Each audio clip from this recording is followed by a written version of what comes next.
खबर शामिल करते चलें विहाड़ी से। पंजाब पुलिस में कांस्टेबल भर्ती दौड़ में कलाबाजियां लगाकर सोशल मीडिया पर शोहरत हासिल करने वाला अली उजैर मामूली कद कम होने की वजह से फिजिकल टेस्ट में फेल हो गया। दोबारा मौका मिला तो मुल्क का नाम रोशन करूंगा, नौजवान हाफिज अली उजैर का अज़म। मजीद जानते हैं हकीम शहमोन नज़ीर से। जी बिल्कुल, विहाड़ी के नवाही गांव 144 ईबी का रहायशी हाफिज अली उजैर पुलिस भर्ती दौड़ में अपने अनोखे अंदाज की वजह से सोशल मीडिया पर मकबूल हो गया। दौड़ के दौरान कलाबाजियां लगाना, फिर पहले नंबर पर आना लोगों की दिलचस्पी का बहस बन गया। 2 दिन में वीडियो लाखों व्यू तक जा पहुंची। नौजवान अली उजैर के वालिद भी पंजाब पुलिस में एएसआई थे, जो कि दौरान सर्विस वफात पा गए थे। फिजिकल टेस्ट में अली उजैर कद की पैमाइश में मामूली कमी के बायस फेल हो गया।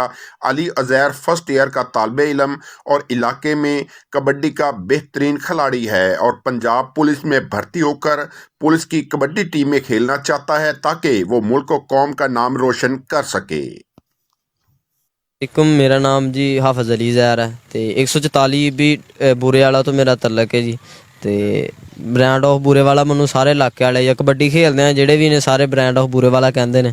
ਤੇ ਰਨਿੰਗ ਤੁਹਾਨੂੰ ਜਿੱਦਾਂ ਸਾਰਿਆਂ ਨੂੰ ਪਤਾ ਭਾਈ, ਤੇ ਭਾਈ ਹੁਣ ਇੰਟਰਵਿਊ ਵੀ ਲੈਣ ਆਏ ਨੇ। ਤੇ ਰਨਿੰਗ ਤੋਂ ਜਿਹੜਾ ਮਸ਼ਹੂਰ ਹੋਇਆ ਬਹੁਤਾ ਪਹਿਲਾਂ ਵੀ ਆਇਆ ਸੀ ਬਾਹਰ ਟਿਕਟੋਕ ਤੇ, ਉਹ ਨਹੀਂ ਸੀ ਜਿਹੜਾ ਹਿਸਾਬ ਹੁਣ ਹੋਇਆ। ਹੁਣ ਤੇ ਰਾਤੋਂ ਰਾਤ ਜਿਹੜਾ ਨਾ ਮਿਲੀਅਨ ਤੋਂ ਉੱਤੇ ਵੀਡੀਓ ਚੱਲ ਗਈ ਹੈ ਤੇ ਬੜੀ ਖੁਸ਼ੀ ਹੋਈ ਹੈ ਭਾਜੀ। ਤੇ ਭਾਈ ਆਪਣੇ ਵਾਲਦ ਸਾਹਿਬ ਜਿਹੜਾ ਪੰਜਾਬ ਪੁਲਿਸ 'ਚ ASI ਸੀ ਤੇ ਔਨ ਡਿਊਟੀ ਉਹਨਾਂ ਦੀ ਡੈਥ ਹੋ ਗਈ ਸੀ। ਤੇ ਭਾਈ ਪੁਲਿਸ 'ਚ ਨੇ ਹੈ ਨੇ ਹੁਣ ਮੇਰੇ ਜਿਹੜੇ ਮੇਰੇ ਤੋਂ ਵੱਡੇ ਨੇ, ਸਾਰਿਆਂ ਤੋਂ ਵੱਡੇ ਜਿਹੜੇ ਨੇ।